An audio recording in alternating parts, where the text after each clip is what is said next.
Peace to the saints. We are talking about brand, which is a concept you hear spoken of very frequently, often by people who consider themselves marketers, but have no money for themselves to show and have not really marketed anything from scratch. You get a unique perspective on brand and marketing when you talk to an entrepreneur who has started businesses from scratch, which is to say, created new products, gone through the product development stage, and built a brand.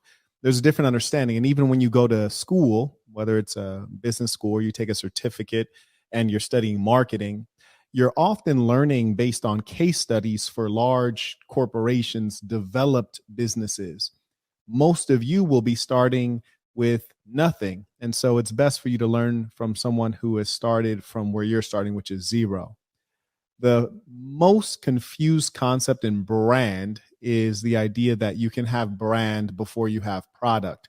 And so not only will I discuss how you build a brand, a strong brand that gets buyers to purchase, that allows buyers to remember you and your product line and have emotions associated with it that drive the behaviors you want as a business person, we'll also describe to you what brand is not.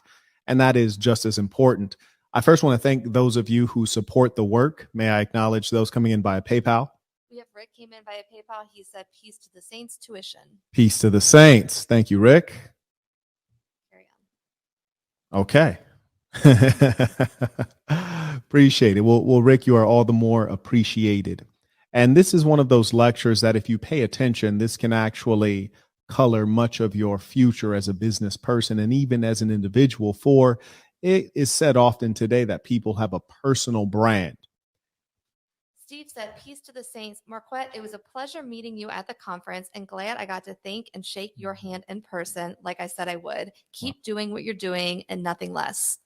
Steve, I really appreciate that. And the pleasure was mutual. And shout out to Steve, who has a phenomenal product, which everyone who gets it really loves. And that's the duffel bag backpack. And I just took mine throughout the world to a number of countries and it held up beautifully.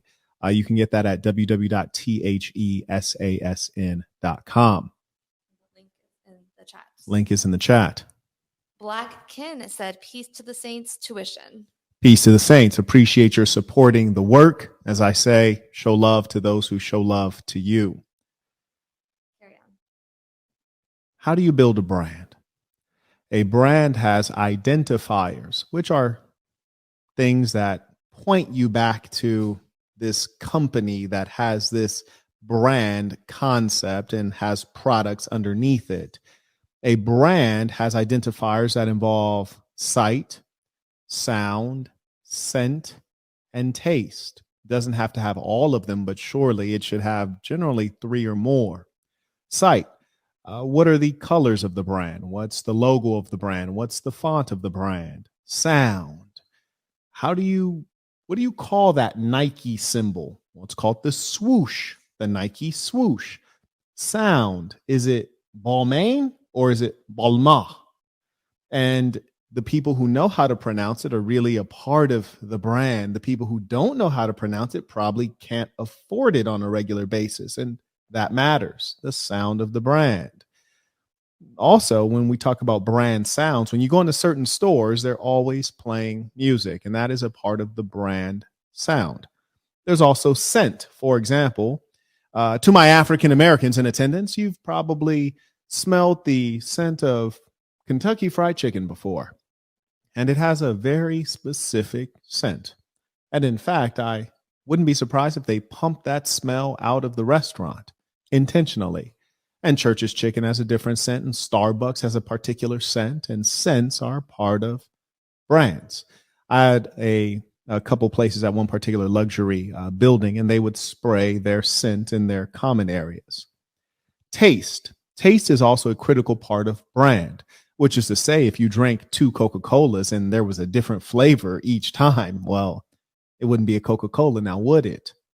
So, sight, sound, scent, taste, some of the basics of brand signifiers. And yes, it gets deeper. On Cash App, we have Jose said, "Peace to the saints." Peace to the saints. And we have Esteban said, the one and only MDB Peace to the Saints. In a real way. You got to meet both of them in person. Yes, I did have the pleasure of meeting Estevan at the last conference. And, shout out to those men who actually pay what they owe. You dig? I'm giving meaningful education that you can use in your real life. So I thank you for honoring me. Now, what I want you to understand is that brand exists to make products and or services of a given company identifiable to customers. I'll say that once more, and that's my definition. And it's one of the best. Brand exists to make the products and services of a specific company identifiable to consumers. Which is to say that if you are the producer of this blazer, and this is an MDB label blazer, you want people to look at it and be able to identify the brand so that when you create other products under your brand name, MDB label, people say, oh, well, I had this one blazer from MDB label held up really well. I should try another one from that same company because I know that they won't disappoint me. And brand also helps establish authenticity. You see, none of us want the fake version of Nike. We want the real version of Nike. The reason we won't try the fake version of Nike is because the imitation might not hold up very well. The shoes might fall apart, might not be good quality. And of course, it's embarrassing, right? So brand exists to help us identify the products of a specific company.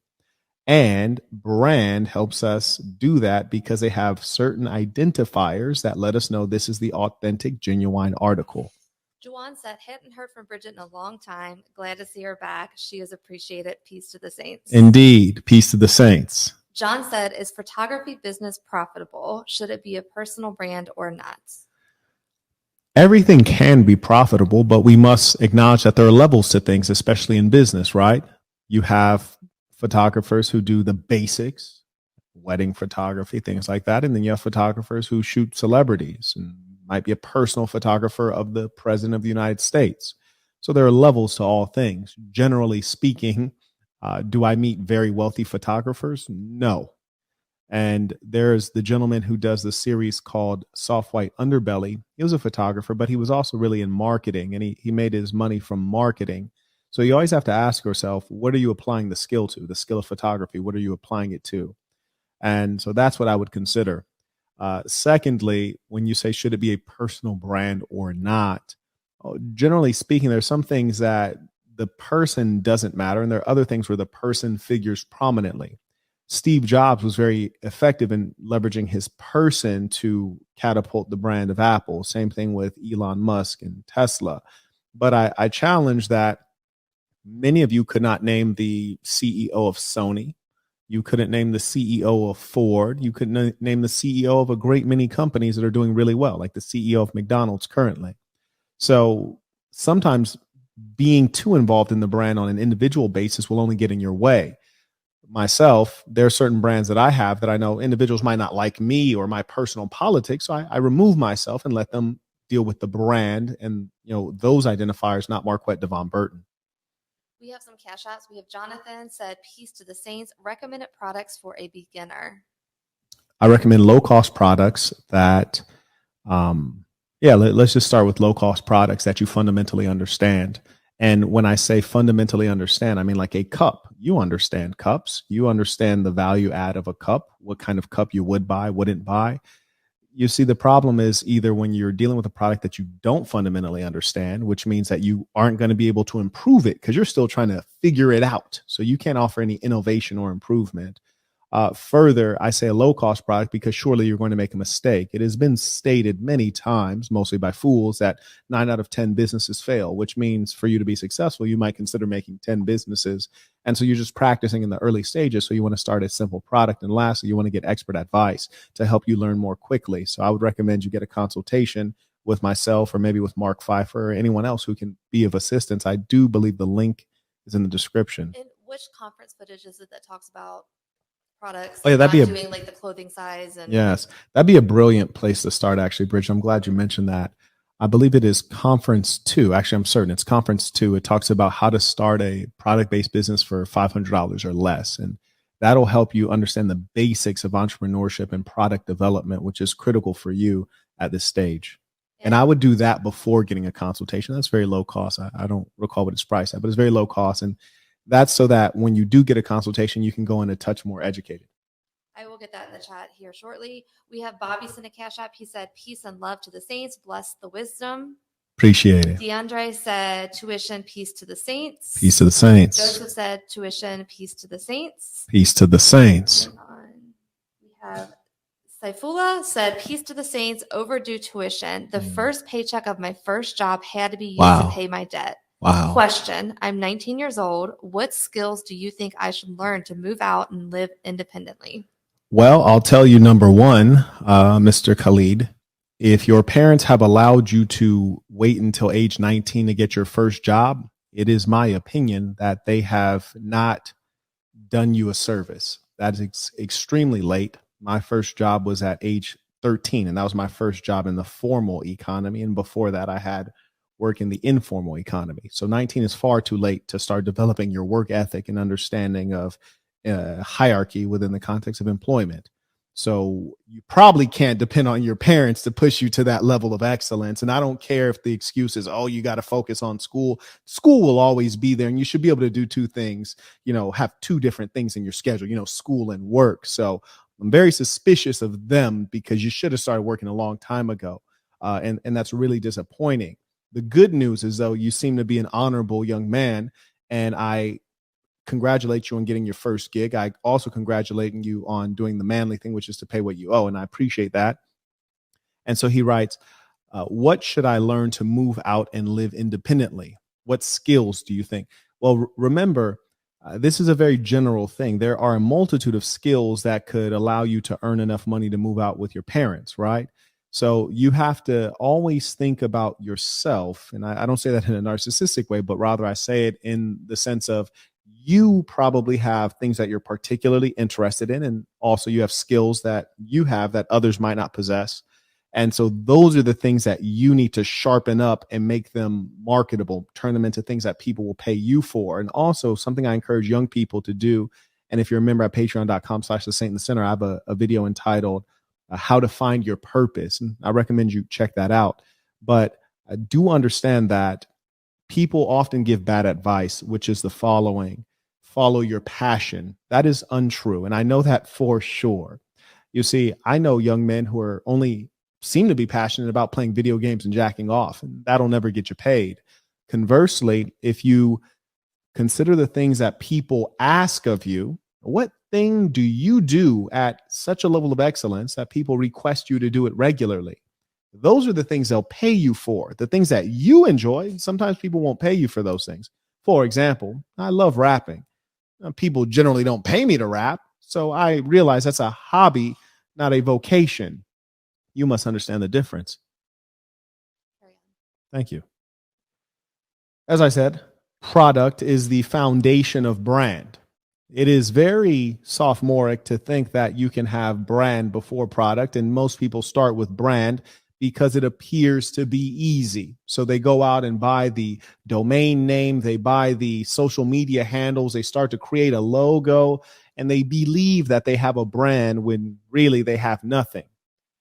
Product is the foundation of brand, which is not to say that product creates brand, but product enables brand. And what I mean by that is you first must start with a single product.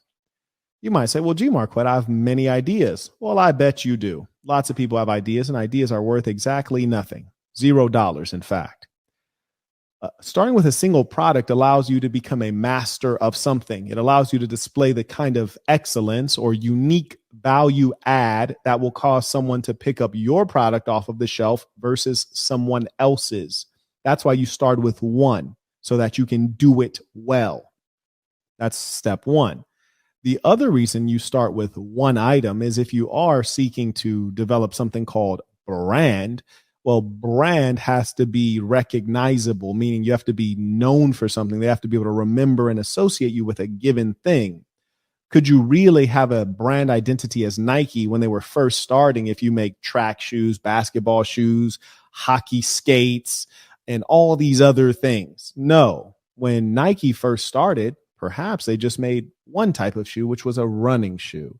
And they displayed excellence in that running shoe category. And for that, they were rewarded with loyal customers and in some case, fanatical customers. So What is the Facebook exactly? It's an online directory that connects people through universities and colleges through their social networks there. Video for you. Looks like it started auto playing.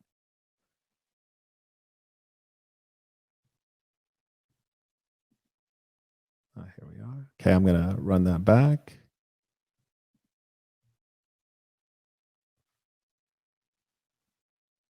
Do confirm that you're able to hear the audio in this video that I'm about to play.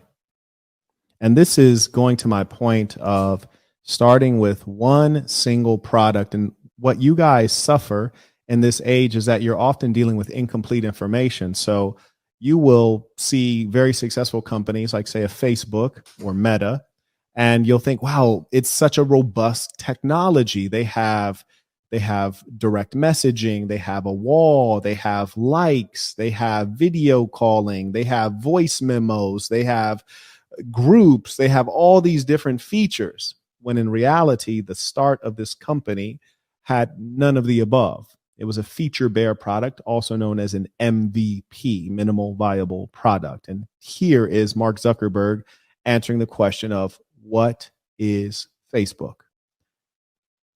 What is the Facebook exactly? It's an online directory that connects people through universities and colleges through their...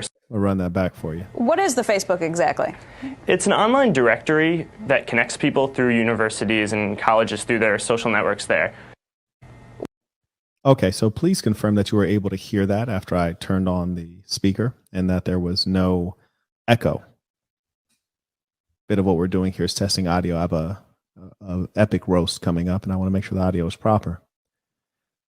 As you've heard Mark Zuckerberg, he said that the Facebook is a social network. Excuse me, he said it is a directory. That's it. He said it is a directory. And that makes perfect sense for the name, which is the Facebook. It's a book of faces, so you can see who your colleagues or classmates or pupils are. Everything's clear. So the Facebook started out merely as a directory. They were really good at being a directory. And also they had this other advantage called being a first mover, which is to say they're an innovator. They took the first step. They opened up this product vertical. They were the originator. And when you do that, you have very little competition, generally speaking.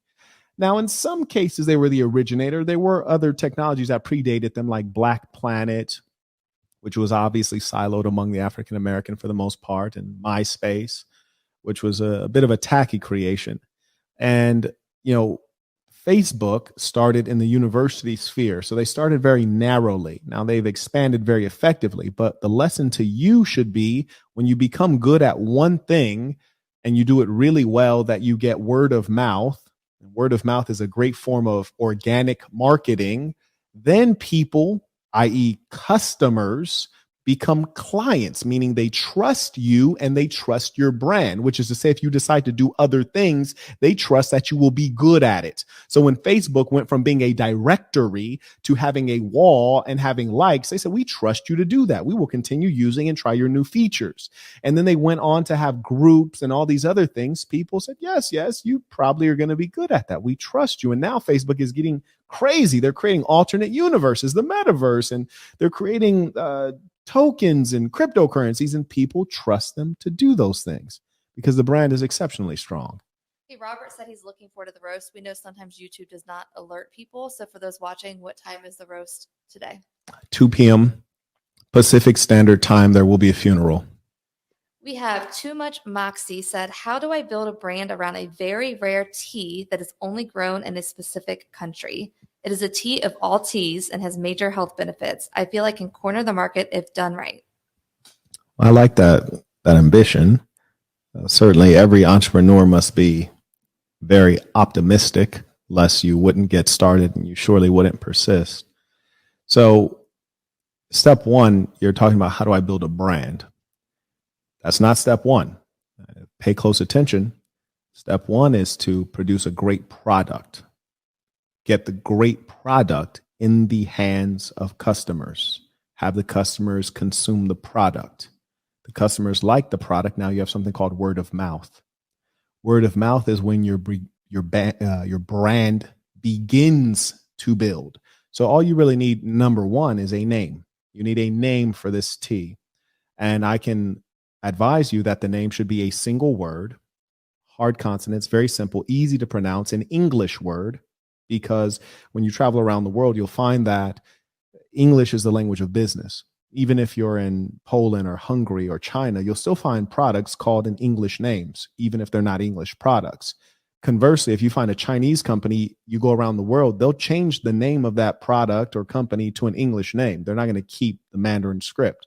So it should be an easy to pronounce English word, a single word, and it should have some resonance with some of the things you identified, the rarity or the country that it comes from or the health benefits. And if I were you, considering the nature of tea drinkers from an age perspective or a culture perspective, I would say focusing on the health aspect of that would be very intelligent. If you really want to delve into the product side of it and how to get it in the hands of consumers and how to take their positive feedback and utilize that to create organic word of mouth and organic interest, we can do that. But I do want to let you know, when you're doing something as simple as a tea, consider this one of your first 9 businesses that may just be a practice run, in as much as you don't have what's called a high barrier to entry. Tea being something that comes from the earth, is relatively minimal amount of manufacturing, alteration, and processing. It's easier for others to duplicate, you see. So you'll really need eventually to have some brand to keep a separation from you. And you'll really be leveraging marketing as your unique value add or as your advantage, because anyone can produce tea or coffee, right? So that's something I'd be suspicious of, just giving you a heads up on what could be on the roadmap for this product. So I advise you to get you a little bit of expert advice to move forward with this. Czar said, Saint, I am currently enrolled in a graduate school pursuing an MBA. What are your thoughts on supply chain management as a career path? It's necessary. If it's of interest to you, carry on. It's something that every large corporation requires. There will be jobs, people will be paid to do it. If it's of interest to you, it's also a great place to start if you want to rise up in management. The one who understands supply chain understands the whole business, and you get to take a look at the entire business and drive profitability from optimizing supply chain. So it's a good opportunity if you want to rise up within the context of Fortune 500, Fortune 100. It's a reasonable thing. Rodrigo said, I'm starting a ballet business with a friend, but I'm doubting his work ethic, business knowledge, and trustworthiness. Should I cut him off and do it alone before I invest more time and money, or try to talk it over? Peace to the saints.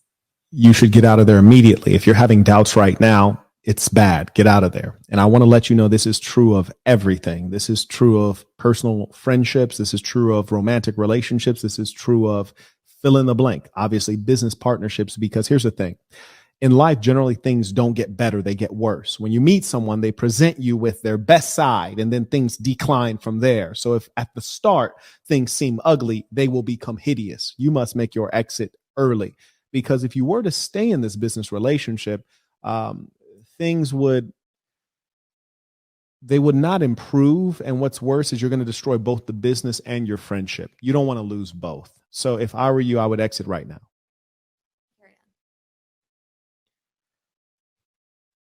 I want you to understand that having that single product allows for you to build identity, and your single product and your brand identity should be simple, easy to grasp, and hold on to. When I say simple and easy to grasp, think of your brand as having at most 3 values that it conveys. Great brands have values. For example, I like to think one of the values of my brand from an internet perspective, like the saint and the sinner, is family. I'm always talking about family. What is it to be a man, to lead a woman, to lead a family? I'm always talking about family. One of my companies is called Man and Woman, the natural pairing that creates family. One of the values I convey is family, strong within my brand. So you should pick 3 values at most that you represent. 1 is the best, 2 is fine, 3 is acceptable. Any more than that, you're losing people and you're confusing people, which is the opposite of brand. Further, I want you to understand that there's a certain test you can do to understand, what is it that I feel I represent? And then more importantly, how do I convey that to the consumer through the right language? And we're going to talk about that. I'm going to give you a specific example of what I mean. Baller alert. Armand said, Marquette, you've provided invaluable insight on a myriad of topics that will benefit myself and the other saints for the rest of our lives. I'm excited to review this lecture when I have time later on. Just wanted to pay what I owe. Peace to the saints. And that's respect. He's not even watching live and sent $50.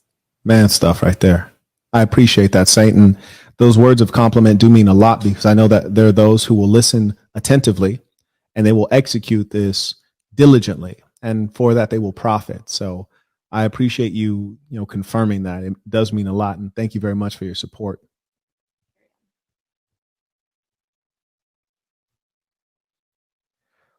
What I was saying is the following. You want to represent something. So, for example, I ran a poll, and this is something you often want to do. You never want to try to use your brain, however good it may be, because even if you're cool or you're intelligent or you have a good sense of what people like, it's never good enough to accurately anticipate customer taste or sentiment. You are always better off surveying a significant number of strangers within your target demographic or your early adopter, meaning those most inclined to buy what you're selling. So, for example, in my case, I say, I'm really big on bringing people together. And that's been my track record, whether it's me having put on 4 conferences, in excess of 30 in-person events at no cost here in Las Vegas for my online audience. I'm very big on community, bringing people together. But the question is, how do you express that to the consumer, to the end user? And so I ran a poll. I said, what we're doing here is we're bringing human beings together in real life and in real close relationships. But how is that best expressed in a way that makes the most meaning to you?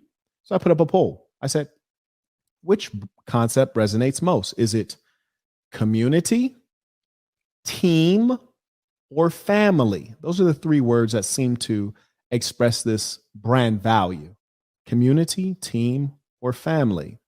Now, my instinct was that it would either end up being community or it would end up being family. Well, family is warm. It has emotions connected to it. Community is something we all need and seek. And team kind of doesn't have much. I wanted to say winning team, but you really want one word because you want simplicity. So when we put up the poll for community, team, and family, initially community was winning. And that makes a lot of sense. Community is certainly what we've been building, but family won out over all of them. And I surmise that family won because, one, it's true of what we actually do here within the Assassin. That is the Saint in the Center Nation. And then secondly, family has a lot of emotions. Community is great and fantastic, but when you think of family, that means something warm. Family is something that you can't go without. And family is a powerful thing to have associated with your brand, especially if you can do it in real life. Altitude sent a cash app. He said, tuition, peace to the saints. Peace to the saints. And Miles also sent a cash app. He said, peace to the saints. I appreciate the game, Saint. Truly a pleasure. Thank you very much. Carry on. So as I was saying, that was the value I was trying to get through. And the best word for that value is family. So now the question is, now that you know what one of the value is to be associated with your brand, how do you convey this value and how do you do it consistently in a uniform way? Because understand this, you do not have a brand based on what you think and what you think you're conveying. A brand must be tested by what the consumer has ascertained and held on to based on your outgoing marketing. So for example, we'll do a test of my brand. Here's a question for you guys. And brand can only be conveyed through consistency. Here's a test of my brand. Question. What are the 3 colors of the Assassin brand? What are those 3 colors?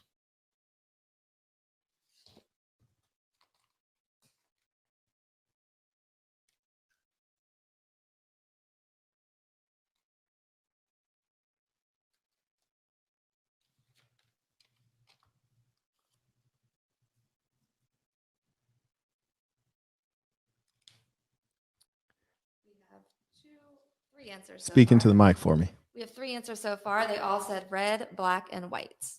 Precisely. And that is correct. Red, black, and white. Those are my brand colors. And it's so clear to everyone. You don't have to think about it because number one, I take every effort to show the red, black, and white.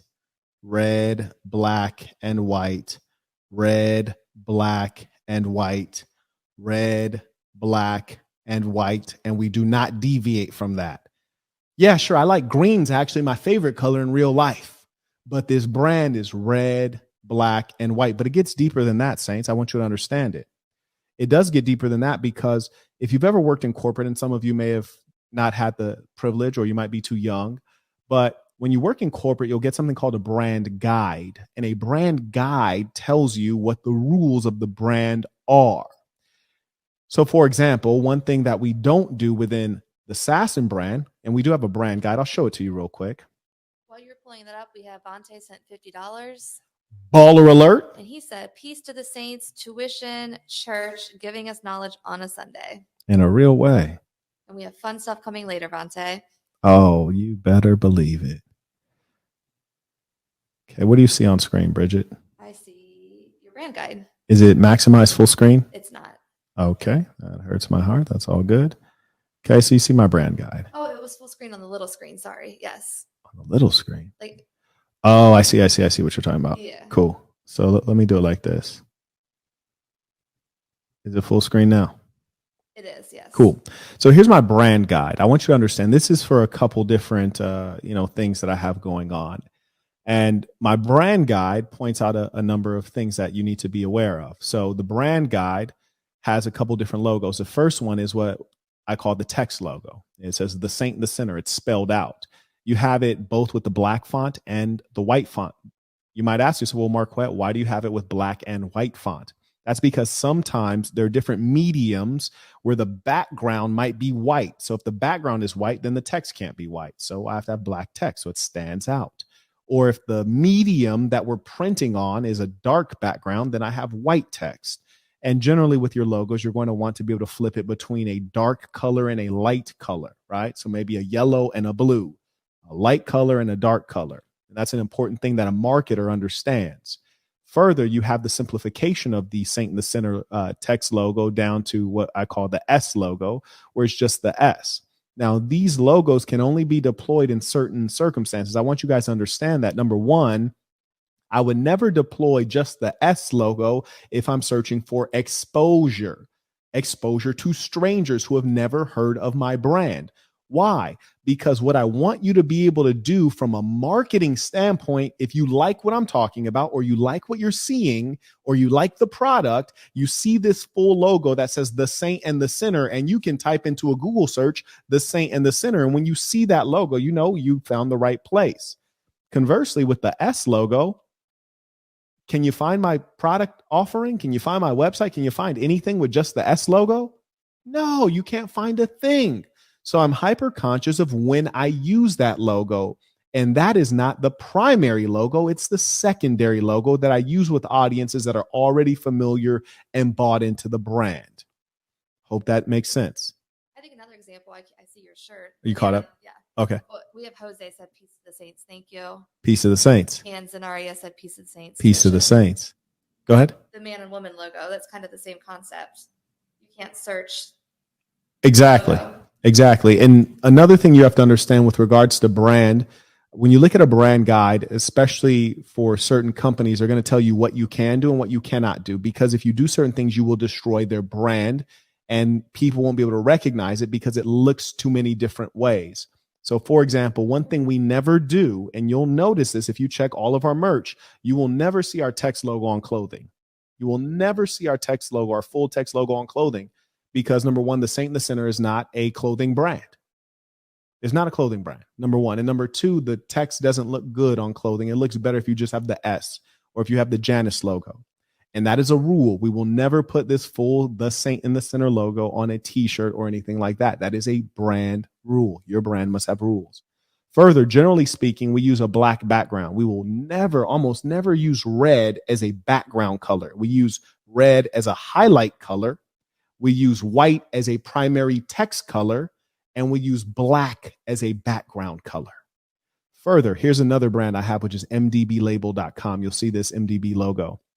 One thing we never do, and you can go to mdblabel.com and look at all of our products on there, all of our shirts, hoodies, beanies, crop tops, you name it, hats. We never spell out MDB label in text. We never do that. That is a part of the brand. We refuse to do it. We will never write out MDB label. We will only use this iconography of signature of MDB. That is a rule for the brand. And that is how you will know you're getting something fake if you ever see that written out, because we don't do that. So you have to be very intense about what those rules are. But understand this, you're generally not going to see a brand guide in an underdeveloped company. You're not going to see a brand guide until you have a product line that's strong enough and generating enough sales and revenue. So, but I do want you to understand what should be on the roadmap as you're creating. Let me go ahead and pull out this screen share. You caught up? I am. Okay, fantastic. So another thing you'll see if you go to mdblabel.com is we either have the MDB signature logo or we have the square, the rectangle. Those are the only two logos we ever use. We never write out MDB label. And that's because that particular luxury brand is around subtlety. You need to understand how your brand factors into a market. For example, one of the major mistakes people make when they're new entrepreneurs, I'm not saying young entrepreneurs, I'm saying new entrepreneurs, meaning you're just getting started, you don't have enough experiences. They get confused and think that they can do things like Fendi does it. Fendi is a luxury brand, which I don't know how they're still in business because I personally don't know anyone who buys Fendi or wears Fendi. And I know a lot of bad bees who like to look expensive. But number one, Fendi can run their print all over a garment. Gucci can run their print all over a garment. Burberry can run their branded print all over a garment as though the print, the logo itself is stylish, which it often is not. But you who have no brand equity, you might have a brand name, you might have a brand logo. You cannot run your print all over the product. You will actually ruin the product when you do that. That is for the highest level of brand development when you have a very high level of what's called brand equity, which is the value in the brand. Young brands don't have any equity. It takes time. So for example, we produce a very fine backpack briefcase. And this one's actually empty right here, but the backpack briefcase is a fine work of, 100% genuine leather. And it has like this fine walnut like coloration. And we know that people will pay a pretty penny for it, but some people don't know MDB label, right? So if you're going to go and you're going to be in Monaco and everyone's wearing Fendi and Gucci and Burberry and, Balmain and all these brands that are recognizable, we're not going to put a huge MDB label all over this thing because no one's going to recognize it. You're not going to get what you're seeking. In fact, you'll probably get less respect by having this big, lesser known label all over the product. So we have it very small. It's embossed. It's stamped in the product. It's not even a different color to make it subtle. You have to comprehend, does your brand have equity? And also, what product strata are you in? Are you in the ultra luxury? Have you achieved that yet? If not, you need to have a minimal logo. 9 out of 9. Your logo needs to be minimal, damn near invisible when you're starting. You caught up? Fantastic. We're going to have to wind this one down. It must be blowing people's minds. I don't want to overheat them today. Your brand guide tells what, how, when. What is the logo? What is the font? What is the color? And when we're talking about color, we're getting very specific in terms of hex code. There's something called Sassen red, which is a specific grade of red that we use every single time. Further, when you have an image, a logo image, you have to say when to use it as identified, but you also have to know that the best kind of logo, and I just want to give you guys a little bit of advice on logo. The best kind of logo is one that is very simple, number one, and I'll explain why. Let me actually pop up this image to illustrate this for you. Let me go back to this brand guide. I closed it, pity. I'll tell you why simple is better. Rather, I'm going to show you why simple is better.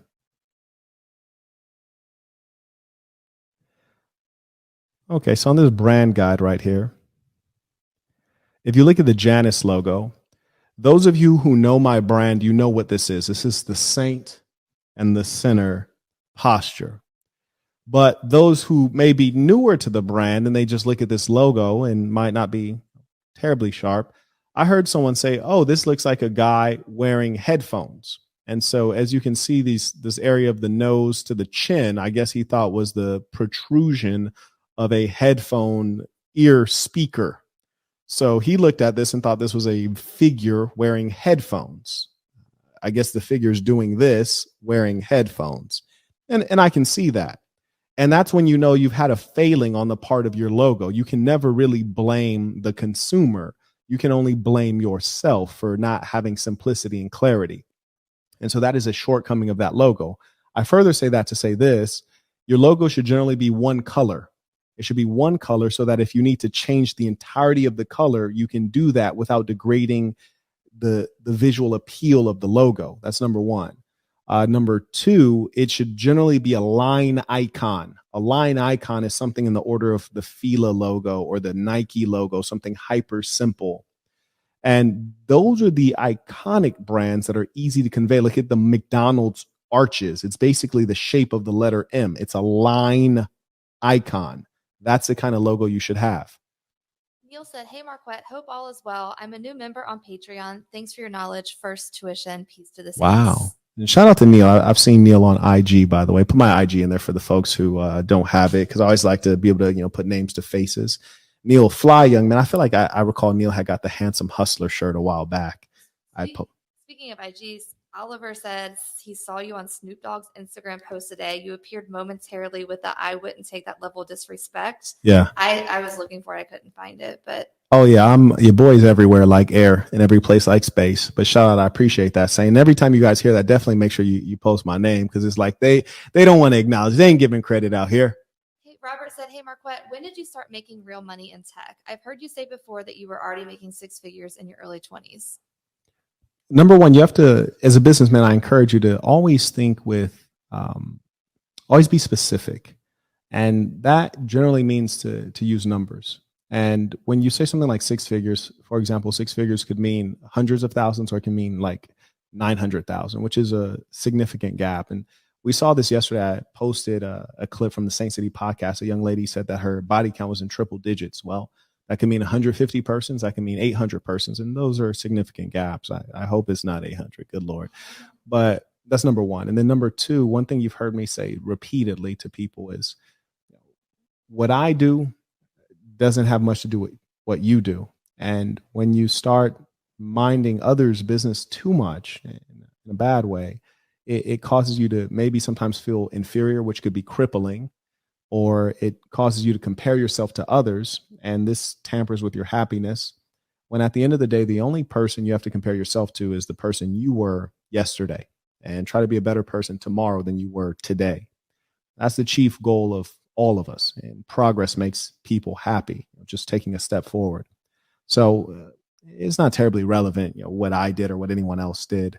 I get this question every now and then, but I'll say that the greatest measure, and I really want to focus on this more, is happiness. Now, I teach you guys entrepreneurship because it is a necessity, but happiness is number one.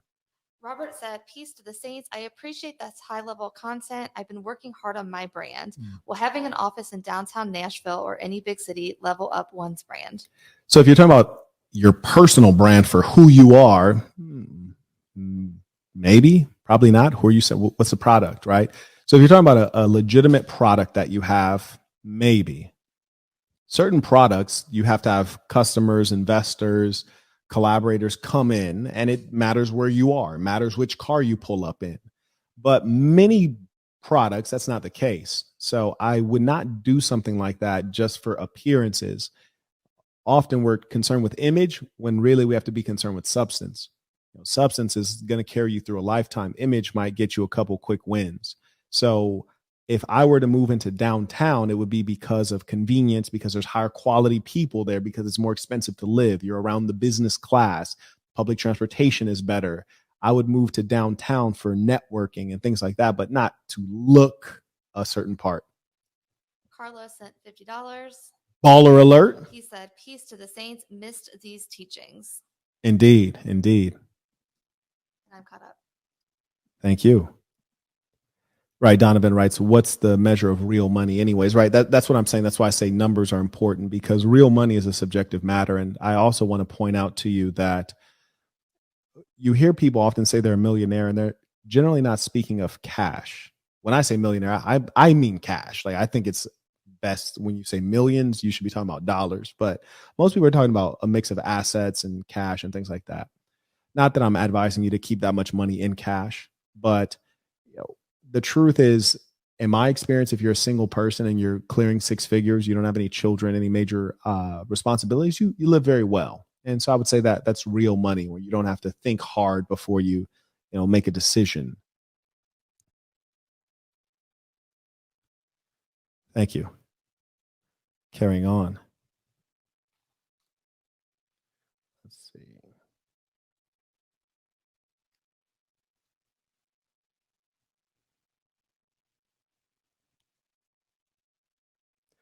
Another thing I want you guys to understand is kind of the cycle of development and what you're able to do with a strong brand, which is the reason I say start with one product. So, for example, this product right here does not, well, I mean, I guess, at some level it could sell based on brand because I have a following, but these are the world's longest hand wraps. So if I put these on Amazon, which I don't because we only have 3 left, right? Correct. Okay, so we only have 3 of these left. So I wouldn't put it on Amazon because we don't have enough inventory.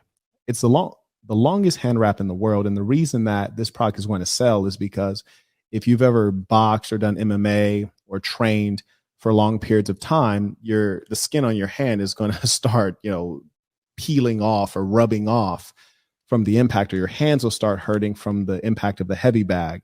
The thicker your hand wraps are, the longer they are, the more protection you have. So when people are looking for the world's longest hand wraps, it's these. How many centimeters are these? I forget. But they're like 70 centimeters longer than they're 240 inches long. I'm not sure. Okay, 240 inches long. And the average is 180. The average is 180 centimeters. These are 240 inches long. Exactly. So these are really long. So the point is, if someone buys these, they're buying them because they have a unique value add. They're the longest on the market. So once you buy them and you realize, wow, this is a really good product. Not only are they the longest, they're the thickest, they're very durable, they hold up in the wash. The Velcro is actually higher quality, and we put the Velcro full width. Most hand wraps, the Velcro is only like half width. So basically it's going to not latch on as sturdy, and over time it's not going to latch on at all. When you do it full length, you're just going to get a longer life out of it. So you experience this product and you say, damn, this is a good product.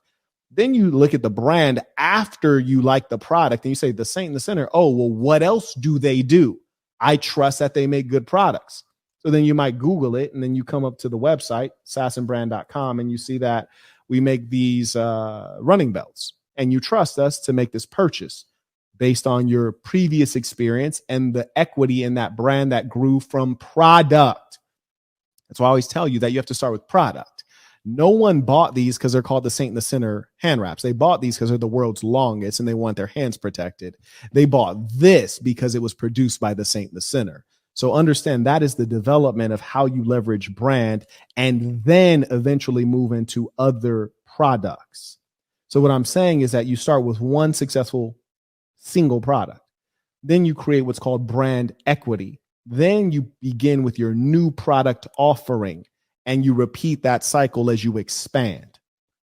Rodrigo said you were correct about the Velcro. The Velcro on my Everlast hand wraps is very thin and barely sticks after 3 washes. And for those that bought our first run, we did innovate and Absolutely fix the Velcro. Absolutely. That's right. And that's why I always tell you open that pair and show. That's why I always say, well, am I keeping this pair for myself? For yourself, yeah. This is the pair I'm keeping for myself. Okay, cool. So without this pair, how many? We have 3 without that. We have 3 pairs of hand wraps left. Mind you, once we're done, we're done. We don't do another run. I actually made these because I wanted these for myself. And that's where the greatest products come from, is you have a real problem and you create something to solve the problem. So I solved this for myself. I already got enough pairs. I'm not about to do another run. So those who buy those 3 remaining pairs, you'll be hella smart. While you're opening that, Love Wins said tuition, peace to the Saints. Peace to the Saints. Yes, and what we're talking about here is the fact that the Velcro goes the full width. And that's why it's thick Velcro. It is very thick, as you can tell and hear. And that's why you're going to get the level of, what's the word? Not endurance, but durability. You're going to get the level of durability over time. And I hate to do it to you guys, but I got to keep these for myself. You dig? In a real way. Talk to me. You caught up? I am. Fantastic. I like that screen name, Love Wins. That's very positive. It's beautiful. Rex said, I'm waiting for my duffel bag and running belt. I know I shipped the running belt last week, and I believe Steve shipped the duffel bag. So you should be getting both of those. I believe he might be in Canada too. If I'm not He's in mistaken. Canada? I think so. Fantastic. And Steve is on the chat right now. We saw him earlier, right? Yeah. Beautiful.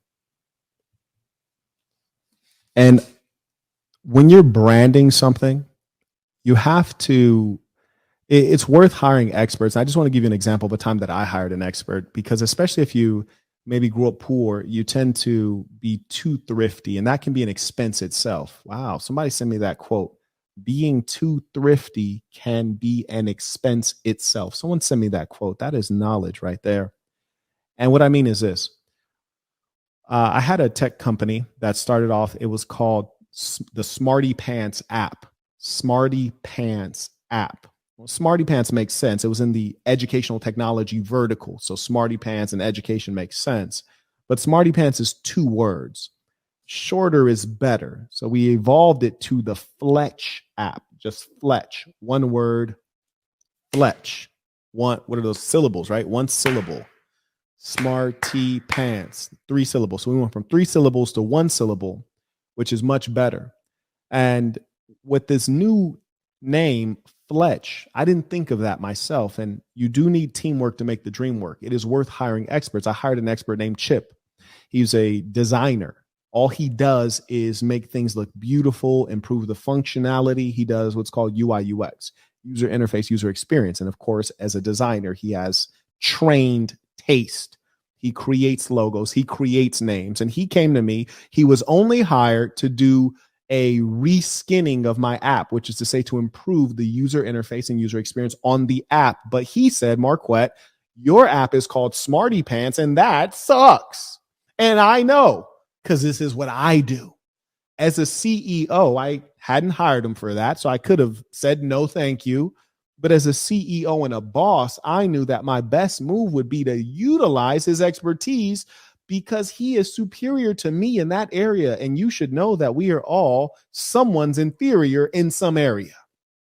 And so I humbly took his advice and said, Chip, that's good advice. I'm going to interrupt you. We're sold out of hand wraps, so nobody Okay. else buy them. Hand wraps are sold I'm out. going to take them off as quick as I can. Okay, hand wraps are sold out. And that makes, I can't even lie. I feel nervous about that because I don't want to run out. You hear me? How many pairs do I have? I think you're down to like 5. I got 5 pair. Yeah. Okay, that should last me. I got 5 pair. Woo, man. It's a great product. One of my favorites.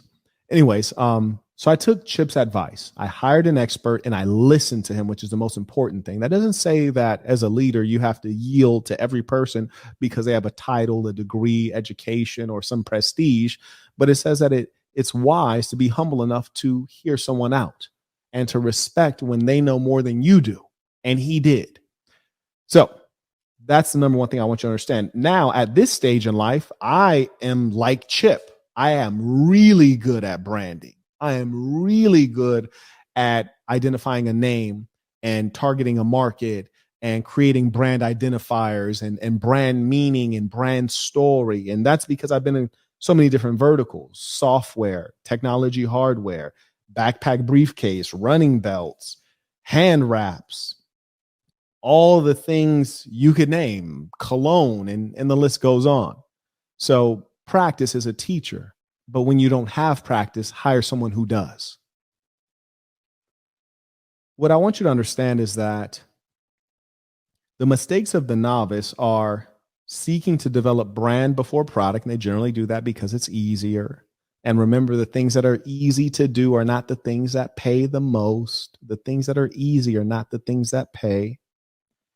The greatest brands stand on top of excellence in product. This is an excellent product. That's why it's sold out 2 times. This is an excellent product because we innovated. If you've ever had a running belt, most of them, they use those like where you like pull and have to adjust it, kind of like a fanny pack. It's very annoying when you're running. Also, they have that Velcro, and the problem with that Velcro is it becomes like all nappy and frayed. Kind of looks like Simple the Pea's hair after a little while. You use it too much. It becomes too fuzzy. This is a Velcro technology that that never happens to. And this won't catch on to your clothing. So we made sure that we innovated. Brand stands on top of excellence in product. Whether you're excellent for the price, you have an excellent price to your product, you have excellent quality to your product, you have excellent design, you have innovation. There's something about your product that creates the brand. For example, in the case of Apple, they are known for, this is how they started, stylish computers that don't get viruses. I repeat, Apple was known for visually attractive computers that do not get viruses. You might say, Marquette, that's not true. That's not what Apple's known for. Not today. But when they started, what got them famous is because computers were these towers that were big rectangular shapes. Every computer company made a rectangle, and they were gray or black. That's it. There were no other colors. Your computer was going to be gray or it was going to be black. It was going to be a big rectangle and it was going to be ugly. And that's a computer. And then Apple came along. They said, okay, well, instead of a square, we're going to do a circular shape. And instead of gray or black, we're going to do white, or we'll do blue or some bright color. And instead of it being solid, we're going to make it see-through so you can see the internal components in the computer, which is cool and stylish. And then PCs are able to get viruses. That's why you had to have McAfee and all these virus protection softwares. They said, you don't have to deal with that. Our computer doesn't get viruses.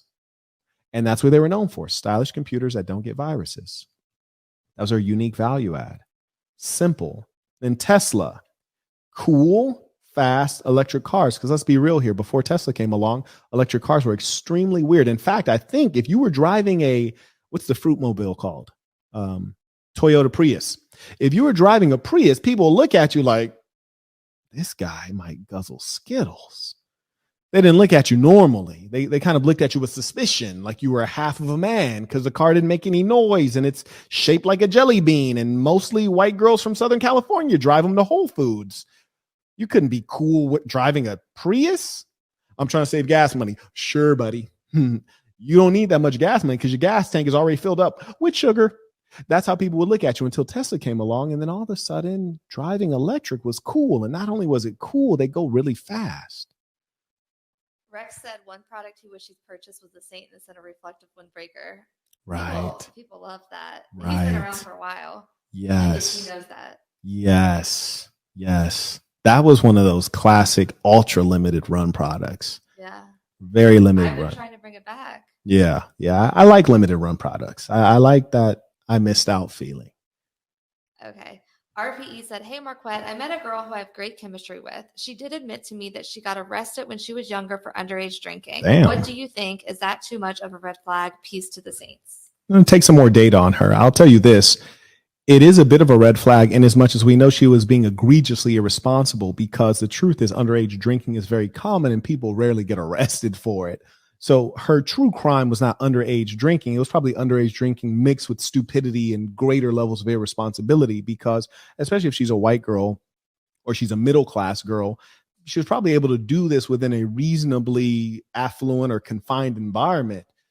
So you really have to be in the midst of the police to be arrested for underage drinking anyway. So you'd have to say, okay, well, where were you? What exactly were you doing? So I would say this is a suggestion that her parents didn't really raise her right, or she was very rebellious and things are not quite right with her. So is it a red flag? For sure. Is there more information to gather? Absolutely. And I would use that information to categorize her appropriately. And I certainly wouldn't allow her to minimize it, but I wouldn't speak against it, because the more you condemn someone, the less they share the truth with you. But certainly her true crime was not underage drinking. This occurs all the time, and it almost is never prosecuted and never, has arrest involved. I mean, come on. Jonathan said, peace to the Saints, just showing appreciation. Thank you, sir. Appreciate you. Peace to the Saints.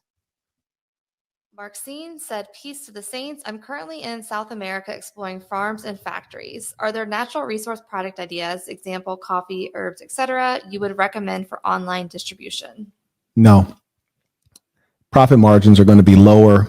Government involvement is going to be high, especially when you're dealing with food products. They require inspections.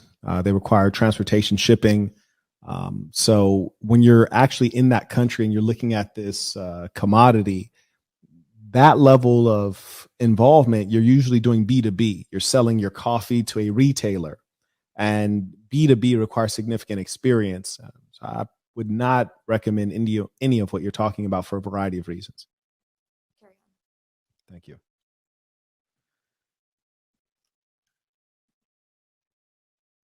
Brand, as I said, has sight, sound, taste, scent, and it requires repetitive messaging. Brand is conveyed through marketing. Brand is conveyed through customer service. Brand is conveyed through product. Brand is conveyed through a number of avenues. When you're talking about marketing or messaging, which are two different things, they can sometimes be the same. They are sometimes different things. They requires uniformity of message. And there is a propagandist named Joseph Goebbels, and he speaks to how consistently he had to render a message to a listener to get an outcome. And it is true today. And you've been successful with your brand when your slogans, catchphrases, or call and responses are so effective that someone else can finish the jingle. Like, for example, if I say, do, do, do, or I can't even do it right. Do, do, do, do, do. I'm loving it. What's that? Oh, McDonald's? McDonald's, right? I messed it up and she still got it right. That's when you know the brand is really strong and the messaging has been effective. For example, I'll give you mine. Let's see who can finish it in the chat. Here's a test. Giving you lessons from, and we'll see who finishes it in the chat. That's how you know your brand is really strong. And it is in those phrases that you repeat regularly, which become sloganized, that you convey your beliefs, your brand values, and create that identity. While they're doing that, Marcos said, peace to the saints. I had to rewind this one from the beginning. Thank you for this valuable, applicable information. Truly a pleasure. And shout out to Marcos. We just had a consultation yesterday. Was that yesterday or today? Yesterday. Okay. Yeah. And when you work this many hours, it just all blurs in together. Exactly. So everyone followed it up. So it's very clear that the brand is strong. Give me a second. They all spelled it pretty much how it sounds too, for the most part. And that's a meaningful piece of it, is that it is not pronounced using the Queen's English. It's pronounced with a particular dialect, just like Balmain is not an English word, and you would pronounce it in the mother tongue. And that also clarifies on who's really in the in crowd of this brand. That lets you know who really gets it. Those are the true believers. On Cash App, we have Nick said, can't wait to up these donations, paying what I owe. Indeed. Peace of saints. And shout out to Nick, who's created all of these thumbnails. He's done a phenomenal job. It's a different Nick. Yeah. Okay. All right. NIC. Oh, indeed. Yeah. Well, shout out to Nick. Appreciate you. But that Nick that created thumbnails, you can shout him out because he is on here because he said your brand. Oh, indeed. Yes, indeed. Yeah. Shout out to Nick. And if you have a YouTube channel and you need good thumbnails, Nick Davis, in a real way.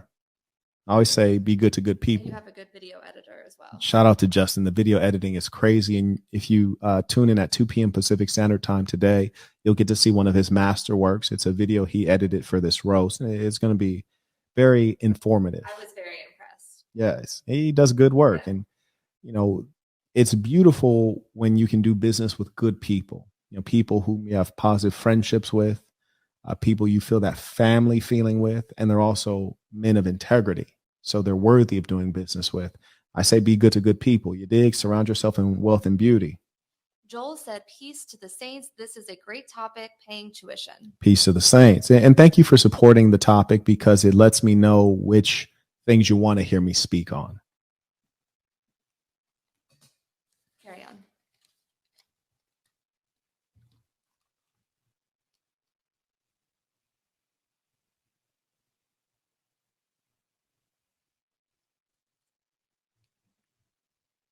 Yes, I want to put up a poll on YouTube. Are you on YouTube as well or no? I'm not. Okay, I'm going to put up this poll real quick. And this is something that that I always encourage you guys to do. You see, sometimes you understand your brand based on you created it in your head, right? You said, I want to represent fill in the blank. And then you conveyed that messaging through marketing, through product, through customer service, through every interaction and touch point that you had with the consumer. And that is how the consumer came to understand that aspect of your brand.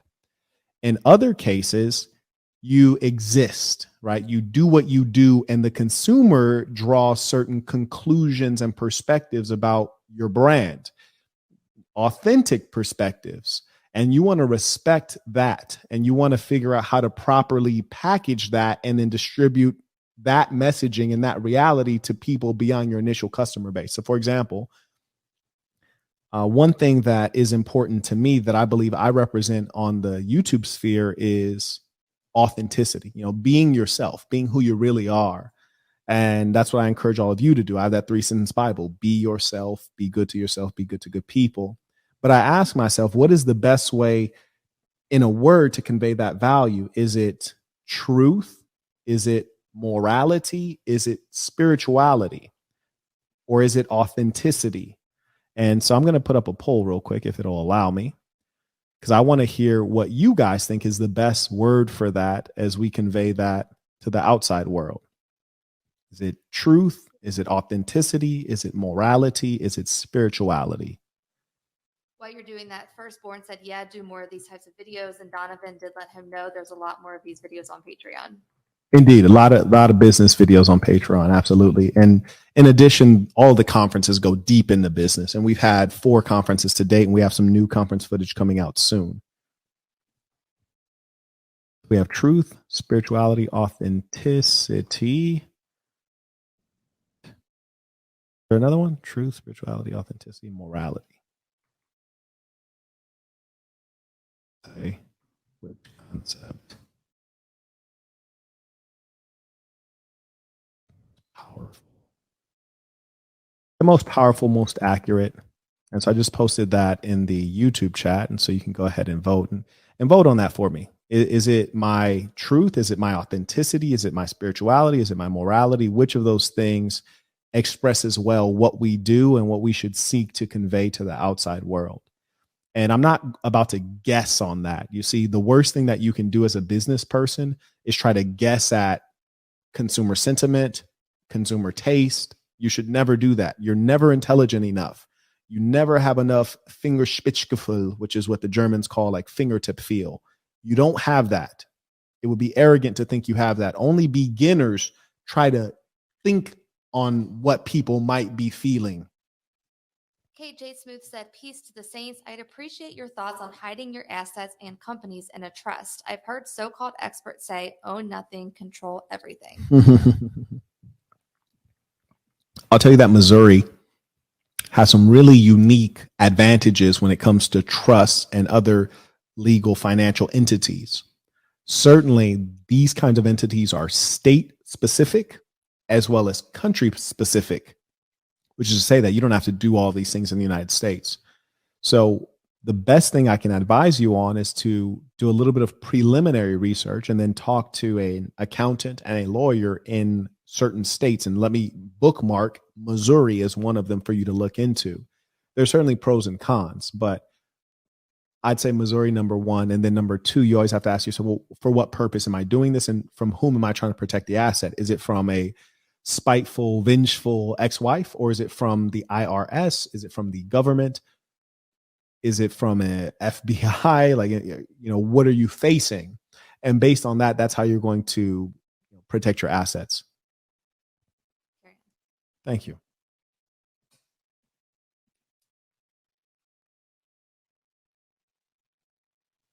Another thing is that though your brand might encompass more than you can put into 3 words, you never want to exceed the 3 words. And sometimes you have to try to assess what's more important to the consumer or what's more important to you. And because you're a research-oriented person, sometimes you have to ask questions that might not sound intelligent. You'll never be a successful entrepreneur unless you're willing to be embarrassed. For example, one question I have for you all, and I'll make another poll for this, is, what's more important? Is it wealth or is it happiness?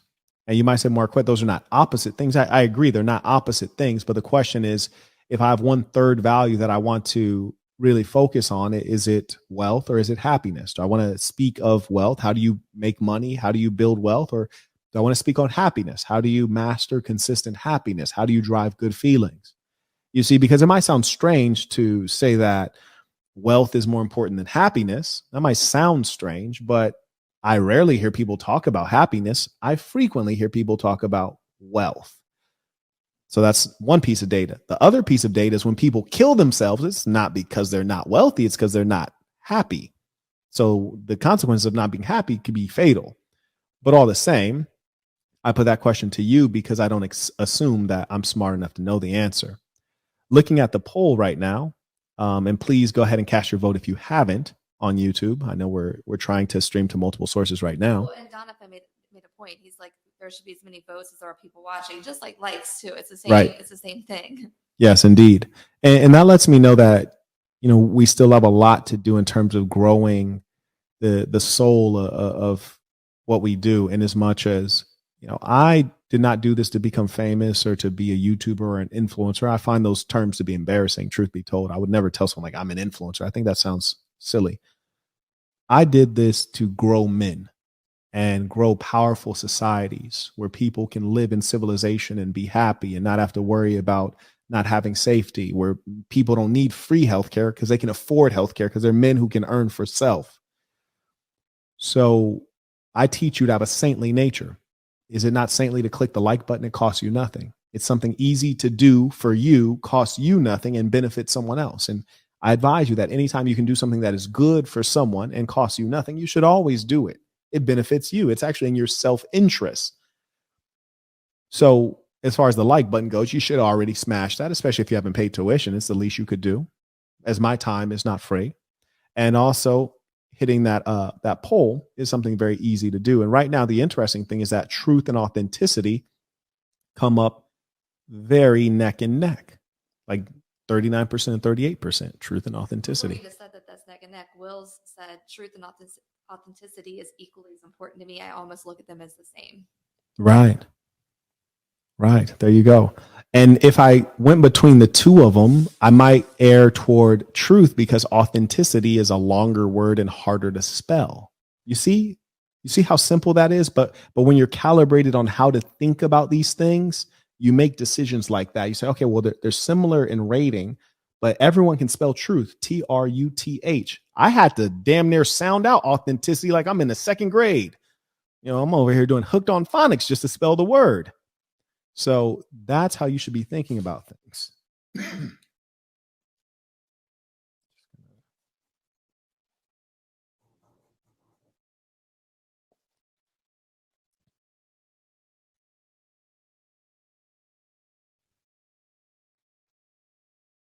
Another thing that we have to talk about is trademarking and intellectual property. This is something that comes up too frequently because most businesses, and shall we say most products, are never successful enough that there's real brand equity, meaning that there's nothing to protect. Now, consider this. Here's a metaphor for you. If you live in the projects in Bedford-Stuyvesant, you are in a project building. You don't own the building. You don't own your apartment, and your apartment's crummy. You don't really want to be there. Would you pay for a bunch of money to get a home security system to protect this crummy apartment that no one else wants? No one wants to break in your apartment. No one wants to steal anything in there. You don't have anything of value in there. So would it make sense for you to pay for an expensive home security system? No, it would not. That's the same thing you're doing when you're trying to pay for trademarks for your logo or for your brand name, or you're purchasing intellectual property protection vis-a-vis a lawyer's hours, and you don't have anything real to protect. That's foolish. So I just want to steer you away from that. You'll know when it's time to protect your intellectual property because you'll start to see copycats. For example, on YouTube, there are often copycats of the Saint and the Sinner. I've seen people who have the same name and the same logo, and they'll go into the live sessions of other YouTubers. They'll say crazy things. That's when you know it's time to start protecting your intellectual property because people are impersonating you as an individual, or they're impersonating your brand. Pimposters, I call them. You dig? So that's when you need to start protecting it. Same thing with Fletch. We were the innovators. We are the ones who created the concept of effortless attendance. By effortless, I mean you don't have to lift a finger. We created that concept. Then all of a sudden you start seeing eventually 2 years into it, all these other companies start creating Effortless Attendance Solutions. One of them even came out of Chicago. That's where our first major investors were. Oh, I wonder how they heard about the concept of effortless attendance. Oh, it was us. They stole it. That's when you need to start paying for lawyers to protect things. And did we trademark Fletch? Absolutely. Yeah, I got a trademark for it. But I didn't do that straight off. I did that when it became relevant because the business was strong enough to justify such an expense. And the reason you're doing that is so that people can't copycat you and make money off of the brand equity you've taken time to build. Because once you finally do build what's called brand equity, the brand becomes more valuable than the product. I repeat, the brand becomes more valuable than the product. I'll give you an example. Today, the product's more valuable than my brand. So this backpack briefcase right here, the product is, people love the product. They don't even care what brand it is. It's dope. In fact, when they look at it, they often say that it's Hermes because of the leather. So they love the product, but eventually the brand will be more impactful. And this is what I mean. So right now, what do we sell this for? I don't even know, but Go to the site. yeah, go to mdblabel.com. And actually we're running out of these too. I just remember, what do we have, like 8 left. we have 8 of these left. Once they're gone, they're gone. Because again, I just created for myself, really. So we have 8 of these left. You can get them at mdblabel.com. But right now, say they're priced at whatever they're priced at. Once the brand shoots up in equity, then we can double, triple, quadruple the price because the brand is worth more than the actual product. And that's what you're seeing happen from luxury brands like Gucci, Balmain, Off-White, Louis Vuitton, etc. Their brand is worth more than the product. That's why they have these 1,000%, 3,000% markups. And that's the quality of brand we all seek to ascend to. Yassine asked for audiobook recommendations. We had Rodrigo and Martin said the Black Box. So I did, for anyone that's interested, put the audiobook link in the chat. It's Thank also you. on Amazon as well. Indeed. Indeed. Saints, I'll give you some time to send in your thoughts, questions, comments as we wind down.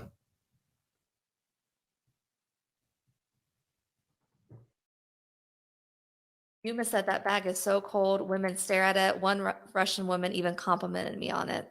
For real, especially the Russian chicks, because them Russian chicks, A, they're super bad, and B, they like high-end stuff. They're very upscale ladies. Good-looking women. Whew. Half of them just look like models. You heard me? They just be walking through Moscow like it's a catwalk. And of course, when you have certain things, it's a signifier. Like a strong brand is a signifier. I have one more thing to give you guys. A strong brand is a signifier of many things. It can be of status, of power, of culture, of different things, so that's when you have a good brand, when it conveys feeling, it conveys certain perception.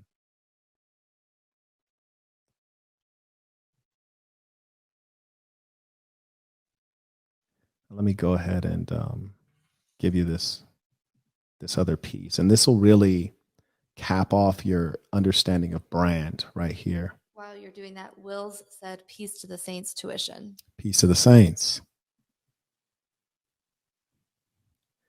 And do remember, if you haven't marked your calendars at 2 p.m. today, it is. Pacific time, so 2 hours from wherever you are today. Yes, in 2 hours. Yeah, let's say that. In 2 hours, it is going down. This is a short talk that'll give you a little bit of knowledge on how great leaders think about brand and conveying that. Is this an audio clip? It'll be a video. Okay, let us know how the audio is on the video. Yes.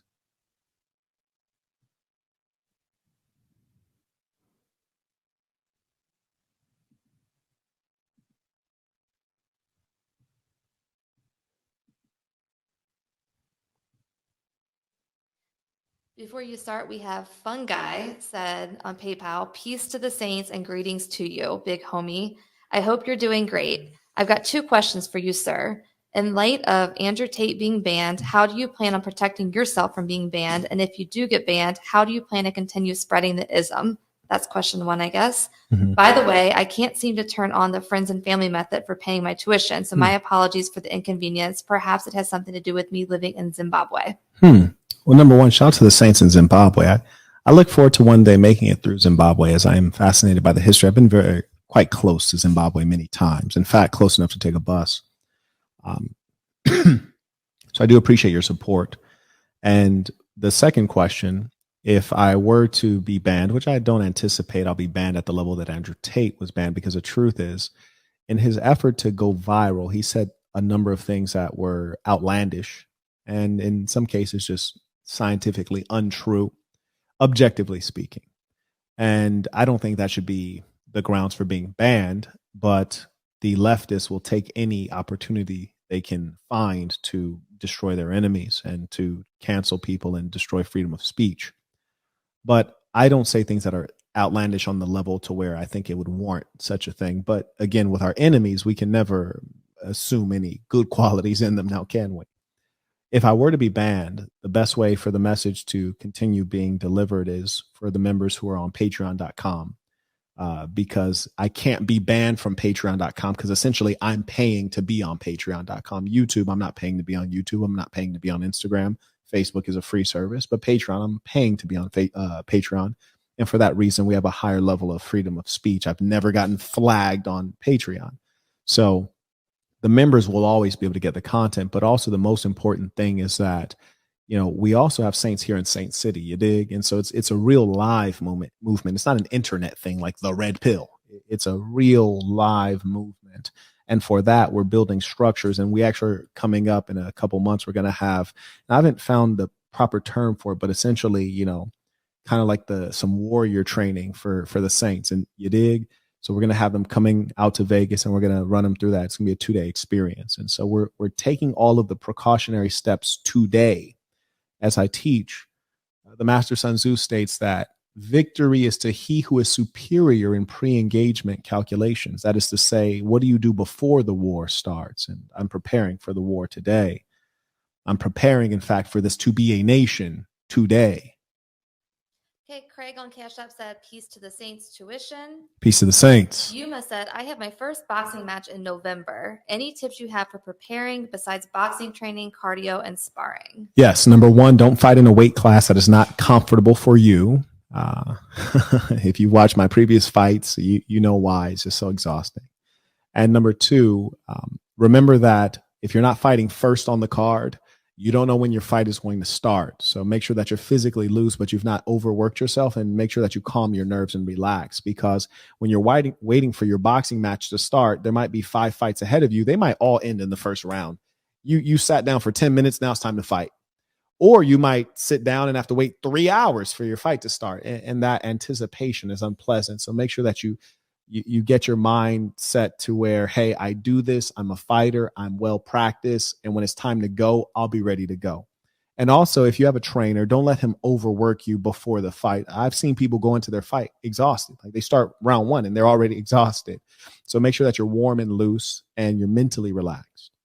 On PayPal, we have Ojani said, I'm very grateful to have purchased the last Sasson hand wraps before it was too late. Let us all act accordingly and seize all opportunity, and stay tuned for the Roast Saints. Peace to the Saints. Peace to the Saints. That was great advice. Seize opportunity. And he's all the way, I think he is in the Netherlands, and he got the running belt and the hand wraps. And I let him know he got the last pair. Wow. Peace to the Saints. That's very powerful. I look forward to getting over to the Netherlands, where they say the Netherlands.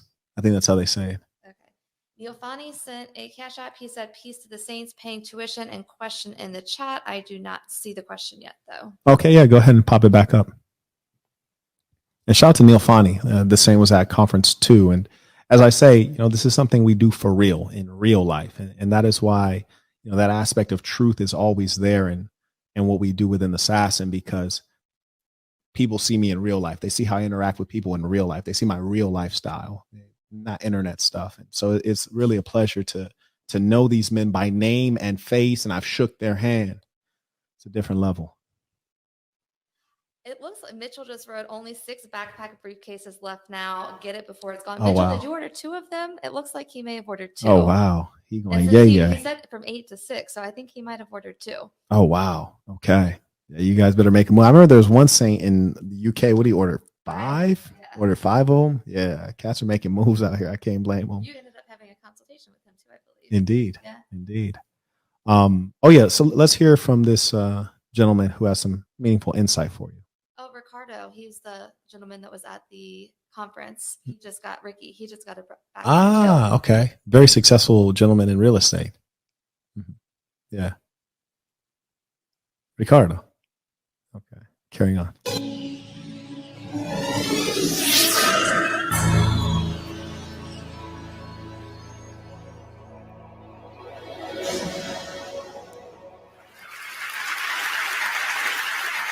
I call it the golden circle. It's what they do 100%. Organization on the planet knows what they do 100%. Some know how they do it, whether you call it your differentiating value proposition or your proprietary process or your USP. But very, very few people or organizations know why they do what they do. And by why, I don't mean to make a profit. And that's enough. Do confirm that the sound was good. I did skip around a little bit just to get to the point of it. But what I want to highlight for you guys, and this will really show you the difference, and in fact, it'll show you the measure of a man. He said that almost every corporation knows what they do. We produce glassware. That's what we do. He says most of them know how they do it. We have these machines, they do this and that. That's how we produce the glassware. But very few of them know why they do it. You'd be a fool to think that it's only about money. Well, actually, you wouldn't, because sometimes it is all about money, and those are not the companies that do the best. Because money as a driver will not last you over time. When he says some companies know why, and they tell you why they do what they do. So, for example, think about the assassin. What do? I give you the very best information on wealth and women. That's what I do. How do I do it? I do it in the most detailed, meticulous, clear way that you see on YouTube, with PowerPoint presentations, video, imagery, slides, notes, quotations. That's how I do it. Why?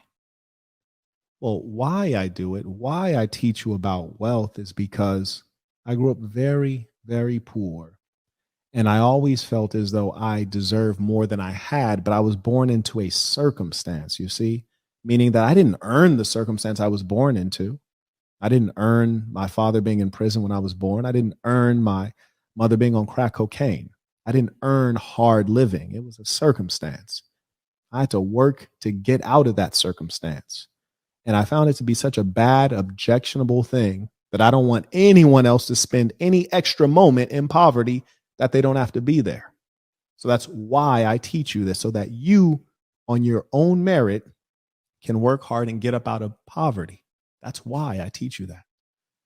You can feel why people do things. And that's why you stick with a certain person, a certain creator, a certain speaker, because you can feel the why, that they're more serious about it. And there's something deeper driving them. Look at another creator. Like, for example, I'm going to talk, I got a roast at 2 p.m., Sinful the P.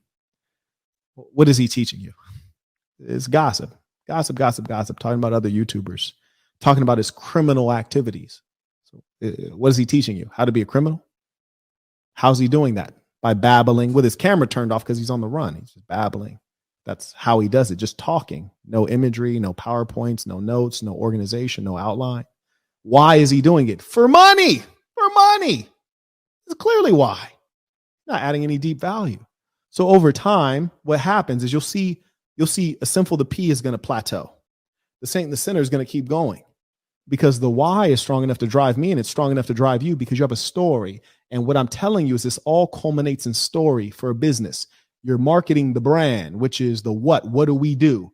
How do we do it? Why do we do it? What? The Saint and the Sinner Nation. How? By actually meeting up in real life, training men to be great. That's how. Why? Because you all deserve a chance at being great. That's a powerful story. On the other hand, there is no story. You look at these other guys, there's no story. And that's how powerful brands win. They go through that whole process of what, how, and why, and the why is always powerful. Go ahead. Hey, Neil Fani, I still don't see your chat. I don't want you to think we're forgetting about you. Rick just bought the briefcase. So he has the duffel bag on the way. He's going to have the briefcase. So he's going to, We call that dripped up. yeah. That's what the young people call it. Okay. Dripped up. Yeah. And then Ajmain just bought the MDB label trucker hat, the red with Oh, the black. the classic. One of my favorites. Yeah, that's the gangster one. Yeah.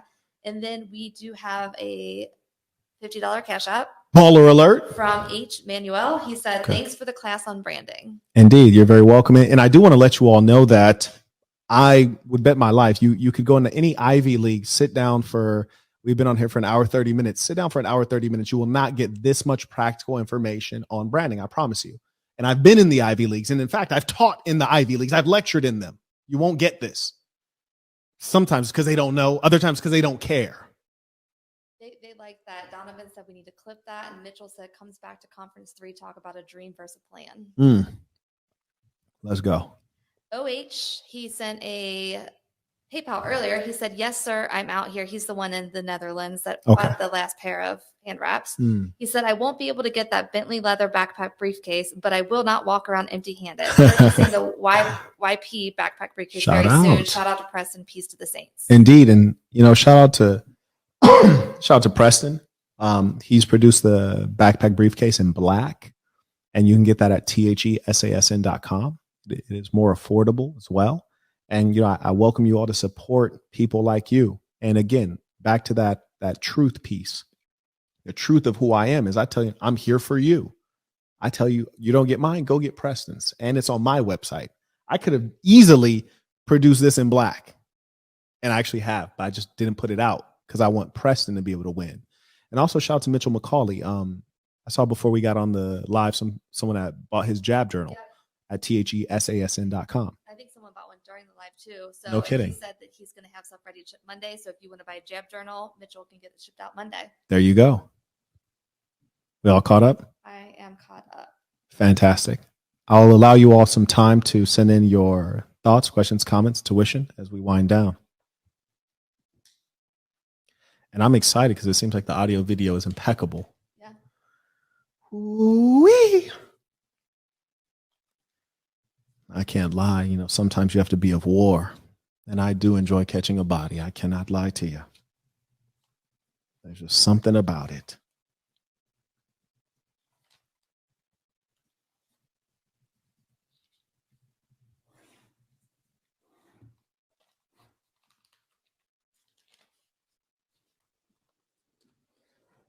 Oh, you know what? Another thing. I wish I'd have brought my my vest down that has my patches on I it. can go get it. I was thinking about that earlier. That's all good. Rex said he purchased the black one from Preston a few months ago and he's gotten compliments. So now Wow, he's going to have very the black good. from Preston and Oh, the switch new it one. up Yeah. in a real way. That's beautiful. We also have the patches, and again, speaking to branding, this kind of thing right here, like I wouldn't really sell this to people outside of the Assassin because they don't know what it's about. You feel me? But that's one of the powers of certain kinds of branding is that you want to start the conversation. You want people to ask what it's about. You see, like there's a certain brand called Purple Label. You don't really know what it is unless you know, or Red Bottoms. You don't really know what brand it is unless you know. And so we got the different patches. I actually have a vest with all the patches on it just because I think it's like super dope. It's kind of has like that biker, like rough bad boy They're feel. iron on patches, but we did get them sewn on just to. Yeah, you can iron them on, take them to the cleaners, have them sewn on for like $3. That's what we did. Cleaners sew them on for $3. Cool. We all caught up? Yeah, and for those patches, they can send a Cash App or they can buy them on sassinbrand.com. Indeed. And we'll give them a discount on the Cash App. Yeah. So if you buy them by Cash App, it's $10 a pop, including shipping. So that's 10 out the door. And just make sure you send your email address so we can email you and get your mailing address. Well, Saints, it's been truly a pleasure to have this time to share this critical education, which took me years of practice and great expense to learn. So I hope that it carries you very far. And to those of you who have supported the work as members at patreon.com/the Saint in the Center. I know Neil just joined the family. Also, those who have hit that like button, those who have sent in tuition, you're truly appreciated. Those who are going to share the videos and who share this gospel, thank you very much. Neil Fani's comment is finally here. He said, grateful for the knowledge and game you've given. I've been a sponge to the lectures in a real way. My question, how much do you think a person should be earning in order to live in, I guess, Miami comfortably? You know what? I've never lived in Miami.